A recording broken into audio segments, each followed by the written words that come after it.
ছেলেরে প্রশ্ন করে, তোর কাছে তোর বউ বড় না আমি বড়? আছে না নাই? এটা একটা প্রশ্ন হইল। তোর বউ বড় না আমি বড়? দুইজনেই বড়। তো এক ছেলে সুন্দর উত্তর দিছে, আমার কাছে ভালো লাগছে উত্তরটা শুনে। এক মা প্রশ্ন করছে, তোরে এতদিন আমি লালন পালন করে বড় করলাম, জীবন যৌবন তোর জন্য শেষ করলাম, আজকে বউ পাইয়া বউ তোর আপন হয়ে গেল। এবার ছেলে উত্তর দিছে, মা আমার মুখ থেকে মা ডাক শোনার জন্য তুমি কি কষ্টটাই না করছো জীবনে। 10 মাস আমারে পেটে ধারণ করলা, খাইতে পারো নাই, বমি করছো, খালি ওষুধ খাইছো, তোমার পেট কেটে আমারে বের করা হয়েছে, 2 বছর আমারে দুধ খাওয়াইছো, পেশাব পায়খানা পরিষ্কার করেছো।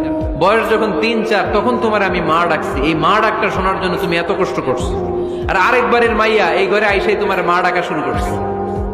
যেই মেয়েটা তোমারে মা ডাকে সে আমার আপন হবে না কেন মা? ঠিক কিনা?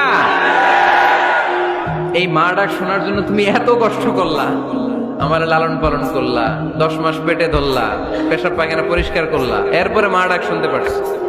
আর আরেকবারের মেয়ে জানা নাই চিনা নাই এসেই তোমার ডাকা শুরু করছে মা। তো যে আমার মারে মা ডাকে তার স্থান তো আমার কলিজায়। ঠিক কিনা?